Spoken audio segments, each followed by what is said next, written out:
No smoke, no smoke. What's up? Welcome to All Gas, No Smoke. Those of you that are returning, welcome back. And those of you that may be new, I kindly ask that you like the video and think about subscribing to help a small channel grow. Next milestone for the channel is 500 subs, but let's jump into it. Today, we're going to talk about Haiden Deegan and specifically why he will not be riding the 450 at Budds Creek. So let's go ahead and get this out the way. He was never going to ride the 450 at Budds Creek. And to say that he threw away the race at Dilla does a disservice to Joe Shimoda, who is just on fire that weekend. Joe had the better starts, he had the better bike, the star power, plain and simple. Joe was on fire and he outrode the field. But some of you do believe that he threw away the race on purpose. But let me start here, right? So the rumor of Deegan riding the 450 stemmed from this article from Racer X that I have on the screen right here, where they interviewed Bobby Regan, who's the owner of Star Yamaha, where in the article they said that Regan stated that when Haiden Deegan wraps up the title, he will ride the 450 at Budds Creek. Now, Regan has came out and cleared the air and says that he never said this, and cleared the air by saying that if he wraps up the title early, Star Yamaha will support and back him if he wants to ride the 450 at Budds Creek. No one said that Deegan was going to ride the 450. Nobody from his camp, his mom, his dad, his, I don't know, publicist, manager, agent, all that. Nobody said that Deegan was going to ride the 450 at Budds Creek. Nobody brought this up. And the Deegans honestly were pretty upset about this.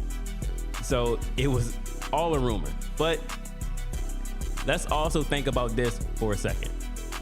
Do you think someone who's arguably one of the biggest names in the sport right now, who's about to make one of the biggest moves of his career, is not going to capitalize and market themselves to make money off of them making this move? So do you think that Haiden Deegan, when he moves from the 250 to the 450, that is not going to be a big event, a big major event, you know, where they can capitalize and make money off of it? They are not going to have some soft rollout of him riding the 450.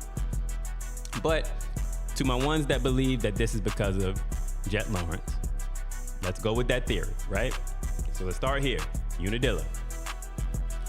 Moto 1, Deegan had a terrible start, and by the time the field spread out, Joe Shimoda had a 46-second lead.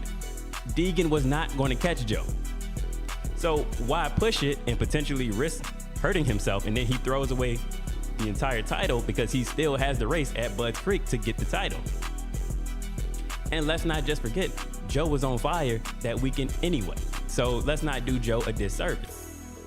Second thing, what are y'all actually expecting him to do the first time throwing his leg over a 450 in a supercross or motocross race?